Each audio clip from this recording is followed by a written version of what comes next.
you all know who Governor Hutchinson is, but I think in particular to have him leading this charge for tax reform in the state, he's well aware of the competitive environment that exists here in the Southeast. And I think in particular, having spent some time in Congress, Governor Hutchinson knows full well how difficult it is to make tough choices on spending and how important it really is to have a pro-growth tax code.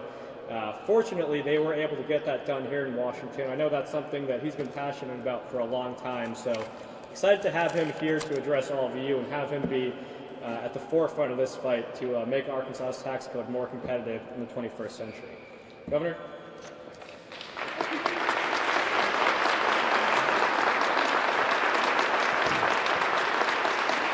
Well, thank you.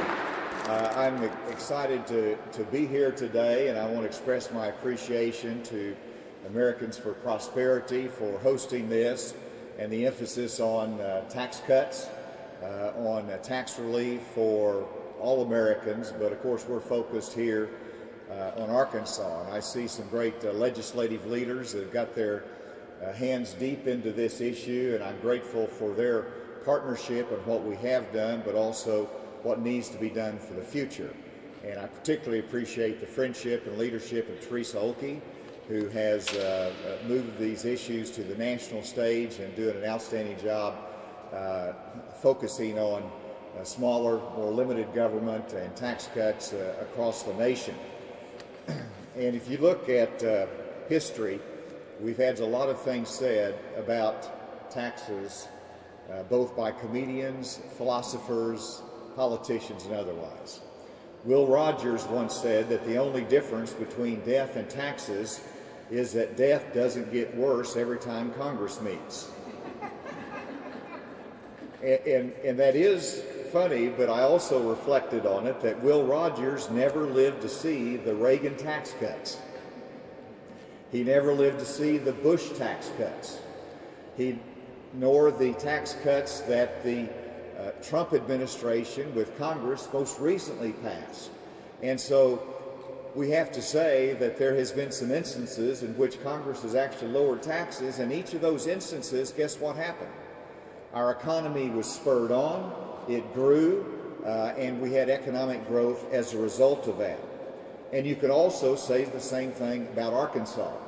In Arkansas, we have reversed the trend of stagnation in terms of we just didn't have tax cuts, and because of different leadership, we have reversed that trend, and the debate is now about tax cuts.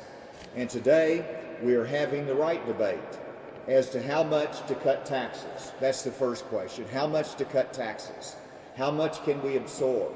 How much can we do? I don't know of anybody who's making the case these days that how much more in tax revenue do we need? Now, you might have a limited debate on highways, which is a different topic, but in terms of general revenues, there's no debate about we need to have tax increases for general revenues of our state. And so the question is, and the debate is, how much to cut taxes? And the second portion of that debate is what taxes to cut.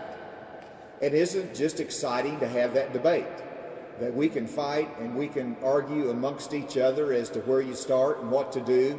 The important thing is that we drive that debate, we push that debate, and we keep the focus on that debate in the General Assembly as we go in next year. And I think you also have to be a little bit encouraged that we have done a great deal already in the state of Arkansas. Never enough, but we have done a great deal. What have we done? For the first time in history, we actually rolled back the income taxes in Arkansas. We had the largest income tax cut in history with a $100 million income tax focused on the middle income. And we passed that with bipartisan support, I would add. And we passed it because the people supported it, because it was necessary to do to be competitive with our other states, and because the people of Arkansas needed that type of relief. And fundamentally, we want to have money in people's pockets so that they can spend it, and we want to grow the private sector of the economy more than the government sector. And that is what we have done. And then we came back and we did a second round of income tax cuts, which is $50 million per year. So totally we have cut $150 million per year in our state income taxes. Now, that is not offset. There was not any taxes that were raised. It was not a shell game. It was simply a $150 million income tax cut that we had to absorb through growth in our economy, and we have done that. We are absorbing that, and it has been good for us. We also eliminated the income tax for military retirees. That has been such an economic boost, I believe, for our state, an attraction for military retirees to come back to Arkansas. Now, I see some leaders of the legislative task force that are here, and I want to appreciate Senator Hendren and Representative Lane Jean and others for their leadership on that. Their work is important. Now, some would argue that if you eliminate an exemption, you are raising taxes. I don't think that's the case. The truth is that an exemption is the exception to the rule that taxes are to be equal and fair. That's what an exemption is. We're going to say we're not going to treat everybody equally. We're going to carve out an exception or an exemption for special reasons, and therefore we're going to do away or be an exception to the general rule of taxation that it should be fair and we treat people equally across the board. And if you give an exemption, that is an exception to that general rule of fairness. We have to recognize that.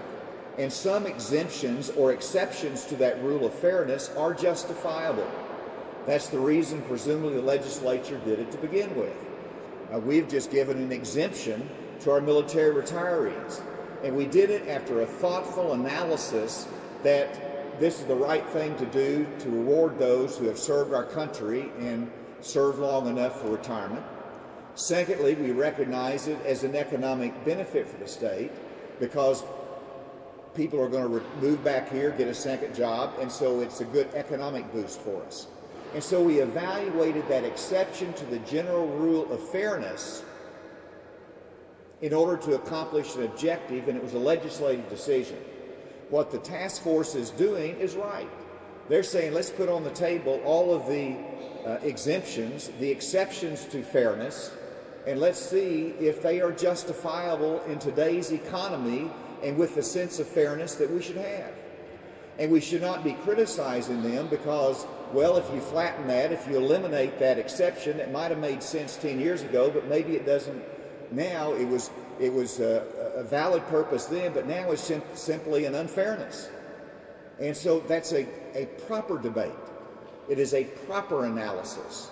Now, I can give you a whole list of exemptions in my mind that ought to stay because I believe they're still justifiable in terms of our economy, in terms of inputs for manufacturing, inputs for agriculture. I think you look down at Texarkana, right there on the border, a very unique situation where they have an income tax exemption. These, in my judgment, are worthy of continuation because they are supported by a rational basis and helps to move our economy forward. Now, that's a fair debate, though. I think everything ought to be defended. Everything ought to be justified. Everything ought to be reviewed. And I appreciate some of the experts that are here that have testified before the legislative task force that talk about flattening the tax. That allows us to focus on reducing the income tax rate in Arkansas. Now, everybody's got their favorite tax to reduce. I've got mine, and I want to focus on it, and that is reducing the income tax rate in Arkansas. You know, you can point out to other taxes we ought to work on. Sales tax is too high in Arkansas.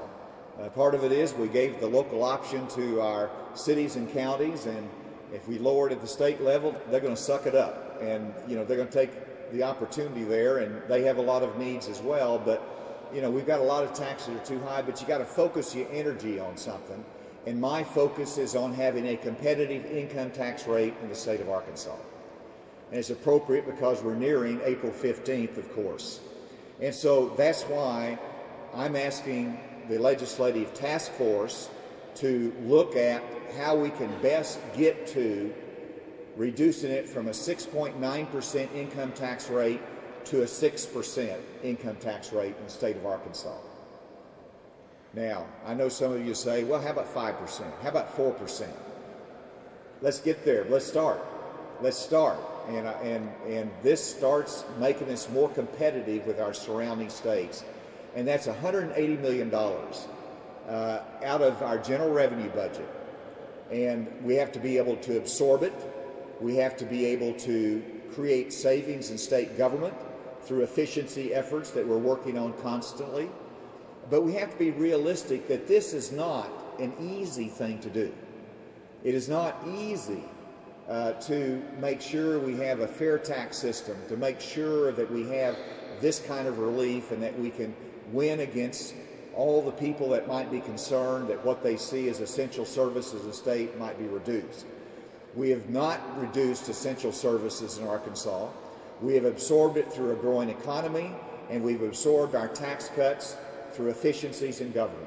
We will continue down that path, and that is my commitment. But we've got to continue to work on reducing that income tax rate in Arkansas. So I did more preaching than I expected, but it's something I'm passionate about, and I believe that's the purpose of this gathering today. And I appreciate all of you that are joining forces in having a good debate about how we can get there to lower income tax rate in Arkansas. And I'm excited about 2019 and what we're doing budget-wise to get ready for that income tax cut and also provide the essential services of Arkansas.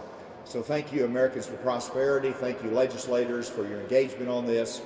I'm looking forward to working with you. Thank you.